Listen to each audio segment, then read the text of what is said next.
আমার বাড়ি হচ্ছে পাগলাপির। আমি এখানে আছি হোসেনপুর সেনপাড়া প্রদীপের বাড়িতে। হচ্ছে 1 বছর আগেও আমাকে বিয়ে করে এখানে নিয়ে আসছে এবং কি ঘর সংসারও করছি।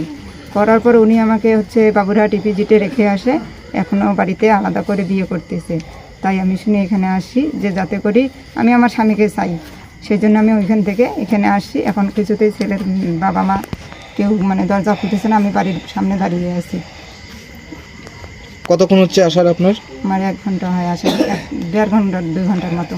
তখন থেকে আমি এখানে দাঁড়াই আছি, দরজাও খুলে না কিংবা কারোর কোনো কথাও শুনতেছে না। ছেলের নাম কি? ছেলের নাম প্রদীপ রায়, বাপের নাম নরেশ। করণীয় এখন আমার হচ্ছে যে আমি আইনত ব্যবস্থা নিব, যে কি করবে ছেলে, ওকে ওর মুখ থেকে আমি শুনতে চাই আইনত ব্যবস্থার মাধ্যমে যা হবে।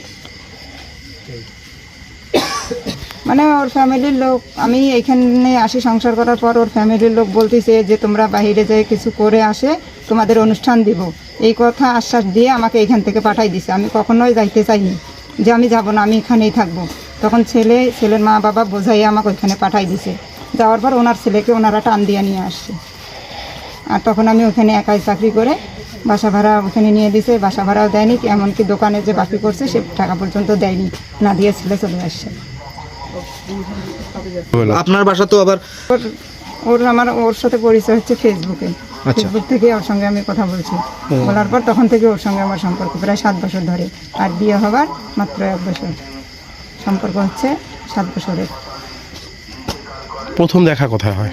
প্রথম দেখায় আমাদের দিনাজপুরে হয়।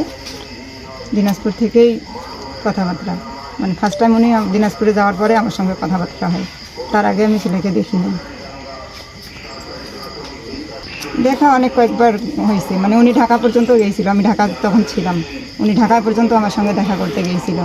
আবার দিনাজপুরে এদিকে সৈয়দপুরে রংধনু পার্কে অনেক জায়গায় ঘুরতে গিয়েছে, দাদুর বাড়িতে, আমাকে নিয়েই গেছে। এমনকি পাসপোর্ট অফিসে আমি পাসপোর্ট করতে গেছিলাম, ওখানেও আমার পাশে ছিল, সব কাজেই ছিল। কিন্তু এখন জানি না কি করে এত কিছু করতেছে। আচ্ছা, আপনি যে বিয়ে করছেন আপনাদের পর্যাপ্ত প্রমাণাদি আছে যে আপনি যে বিয়ে করছেন? হ্যাঁ, প্রমাণাদি আছে। কি কি আছে আপনার কাছে? আমার কাছে হচ্ছে এফিডেভিট কাগজ আছে, বিয়ের স্টোরি আছে। এমনকি আমার বাবার বাড়িতে যায় যে আবার নতুন করে আমাদের হিন্দু মোতাবেক যেরকম বিয়ে হয়, বাট সেরকম করেও বিয়ে হয়েছে, সব কিছুই। সর্বশেষ প্রশ্ন আমার পরবর্তীতে বলতে কি, এখন যেহেতু ওরা খুলতেছে না, এখন আইনত ব্যবস্থা তো আমাকে নিতে হবে। অলরেডি আমি কিন্তু মামলা করে দিছি। এখন আমি এখান থেকে যা করণীয় ফোন দিয়ে পুলিশ নিয়ে আসবো। কবে মামলা করছেন? মামলা আজকেই করা হয়েছে। কোর্টে করছেন? কোর্টে করছি, দিনাজপুর কোর্টে। মামলা কি হিসাবে মামলা করলেন? মামলায় আমার ভরণ পোষণ দিচ্ছে না, আবার মনে করেন যে বিয়ে করে আমার সঙ্গে ঠকবাজি করতেছে, নির্যাতিত করছে, এইগুলো নিয়ে আমি মামলা দিচ্ছি। আর তাহলে আপনি সর্বশেষ আইনি লড়াইয়ে যাবেন? হ্যাঁ, যদি এখানে সুরাহানা যদি সুসম্মানে না বুঝে বাধ্যতামূলক আমাকে আইনি ব্যবস্থা নিতে হবে।